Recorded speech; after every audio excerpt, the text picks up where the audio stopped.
आप जानती भी है कि ये हमारे लिए कितनी अहमियत रखती है। इतने से थे हम जब से हम इनकी सरपरस्ती में हमारे खुद के चाचा ने हमें मारने की कोशिश की, हमें कैद कर लिया, किले के बुर्ज पर तोपों के सामने में खड़ा कर दिया। हमारे वालिद वालिदा कुछ नहीं कर पाए, बेबाक थे, बेबस थे वो। और तब इन्होंने गरजती तोपों के सामने, बरसती तीरों के सामने कूदकर हमारी जान बचाई। और तब से ये हमारी ढाल बनी हुई। हम जानते हैं आदम खान रोते रहते थे, लेकिन उन्हें छोड़कर इन्होंने हमें संभाला। अपने खुद के बच्चे की परवरिश को ताक पर रखकर इन्होंने हमें मोहब्बत से पाला। जुदा, क्या तुम जानती हो हमारी तख्त के सिर्फ 2 पाए, एक मरहूम खान बाबा और दूसरी हमारी बड़ी अम्मी। और खान बाबा के इंतकाल के बाद हमने ये खुद से वादा कर लिया कि चाहे दुनिया हमें तबाह कर ले, लेकिन हम उन्हें तबाह नहीं होने देंगे जिनसे हम मोहब्बत करते हैं। पहले हमने खान बाबा को खोया, फिर अपनी औलाद को खोया, पर अब हम अपनी बड़ी अम्मी को नहीं खोए। हमने रुकैया बेगम के मामले में आपको बेकसूर समझा, लेकिन अब आपने हमारी बड़ी अम्मी पर इल्जाम लगाकर गुनाह अजीम किया है। पूरा एपिसोड देखिए ZEE5 पर।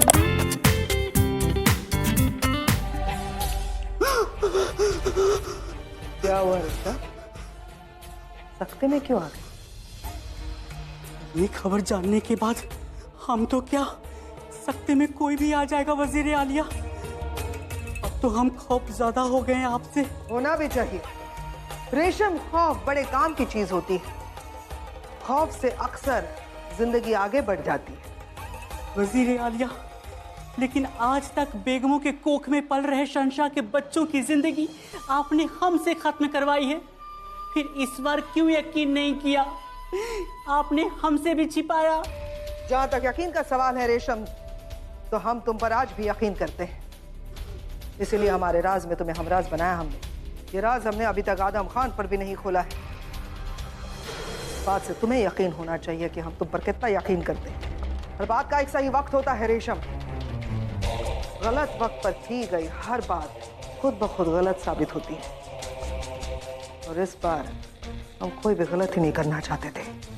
हुजूर, लेकिन ये बात जोधा बेगम जान गई है, और वो किसी से भी खौफ नहीं खाती, यहाँ तक कि शहंशाह से भी नहीं। इससे पहले कि वो कुछ करे, आपको पहले कुछ करना पड़ेगा। मेरे ख्याल से आपको कहीं दूर चले जाना चाहिए वजीर आलिया। सही कह रही हो तुम रेशम, कुछ ना कुछ तो हमें करना ही पड़ेगा। और हमें क्या करना चाहिए इसके बारे में हम सोचते हैं, और तुम हमारे लिए शरबत ले लो।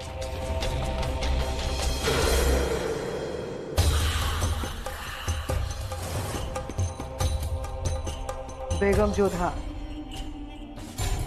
सियासत में आप नौसिखिया है और हम शातिर खिलाड़ी।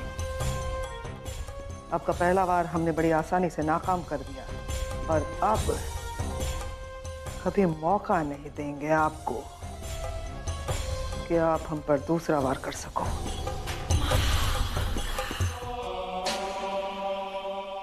पहली बार देख रहे हैं, हमारे साथ रहने के बाद भी जब से आप आए हैं आप खामोश हैं। लगता है कातिल के बहुत करीब आ गए हैं आप। काश ऐसा ही होता रुकैया, लेकिन हम अब जल्द से जल्द उसके गिरबान तक पहुंचना चाहते हैं, वरना लोग इसे हमारी नाकामी समझना शुरू कर देंगे। आप अपने आप को कसूरवार मत ठहराइए जलाल। कातिल अब तक पकड़ा नहीं गया है, तो इसमें आपकी कोई गलती नहीं है। गलती हमारी ही है रुकैया।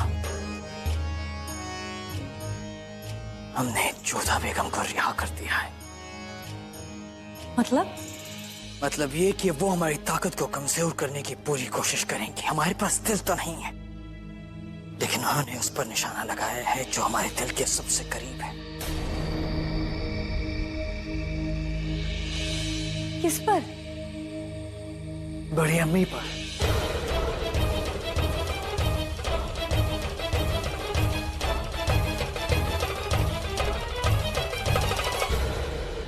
हमने कभी ख्वाब में भी नहीं सोचा था कि जोधा बेगम बड़ी अम्मी पर उंगली उठाएगी। पर किस बिना पर जोधा बेगम ने दावा किया है कि ये साजिश बड़ी अम्मी ने रची है? रुकैया, बिना किसी सबूत के ही उन्होंने बड़ी अम्मी पर ये इल्जाम लगाया है। बहुत गलत किया है जोधा बेगम ने। भाई अम्मी को कितनी चोट पहुंची होगी यही सोचकर हमें घुटन हो रही है।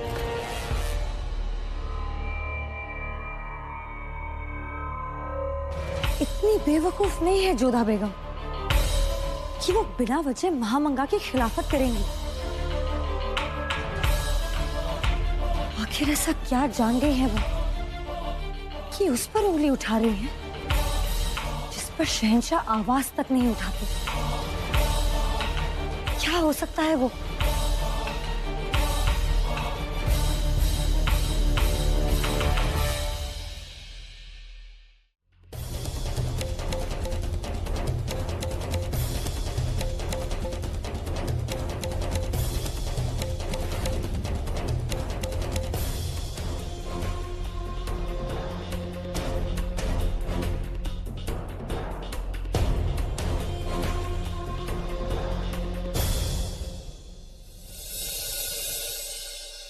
आपने हमें याद फरमाया बेगम रुकैया।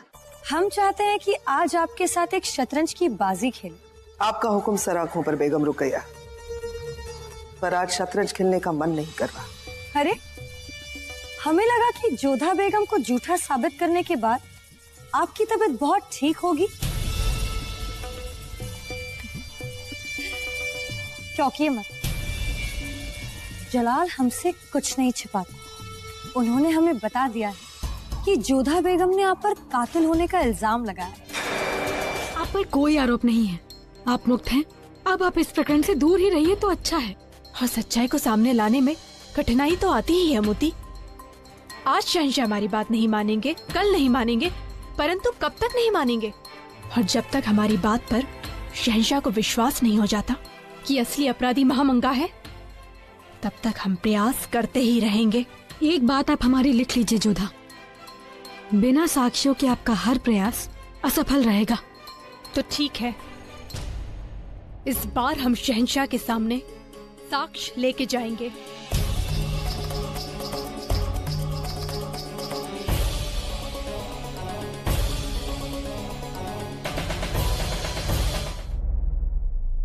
शहंशाह का इकबाल बुलंद हो, बेगम जोधा आपसे मुलाकात करना चाहते हैं।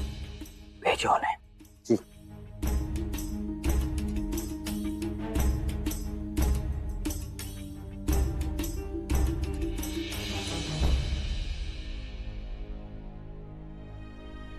कुछ भी कहने से पहले इतना जान लीजिए जोधा बेगम कि अगर आपने बड़ी अम्मी पर फिर से इल्जाम लगाने की कोशिश की तो आपको उसकी कड़ी सजा मिलेगी। जो न्याय मांगने आए उसे दंड के अतिरिक्त दे भी क्या सकते हैं आप? हमें दंड से कोई भय नहीं है, जो बात कहनी है वो कह के रहेंगे। पिछली बार रुकैया बेगम ने आपको बचा लिया, इस बार बड़ी अम्मी ने आपको बचाया। पर अब शायद आपकी तकदीर इतनी बुलंद ना हो जोधा बेगम। भाग्य की चिंता कायर करते हैं जो हम है नहीं। आपने कहा था ना कि बिना साक्ष्य के आपके पास हम ना आए, तो इस बार साक्ष्य आपके सामने प्रस्तुत करना चाहते हैं। आप रहीम को बुलाइए, जिसने स्वयं अपनी आंखों से महामंगा को केसर में धतूरे का अर्क मिलाते हुए देखा था। रहीम को यहाँ बुलाया जाए। ताज्जुब होता है जोधा बेगम कि आपने 4 साल के बच्चे को अपनी साजिश में शामिल कर लिया। अब महामंगा को षड्यंत्र करते यदि 4 साल के बच्चे ने देखा है तो इसमें हम क्या कर सकते हैं? आप हमारी बात का विश्वास तो करेंगे नहीं। हो सकता है कि 4 साल का बच्चा आपको अनुभव करवा दे कि आप अपनी बड़ी अम्मी जान का वास्तविक रूप जानने में आज तक असफल रहे हैं। खामोश! अब एक और लफ्ज नहीं। अगर सल्तनत में गुनहगारों को पनाह नहीं मिलती, सिर्फ सजा मिलती है, फिर चाहे वो हमारे रिश्तेदार क्यों ना हो। इधर आइए रहीम।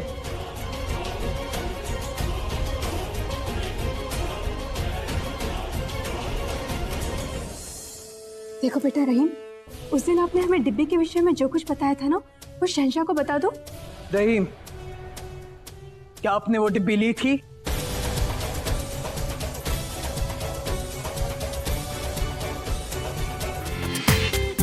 पूरा एपिसोड देखिए ZEE5 पर।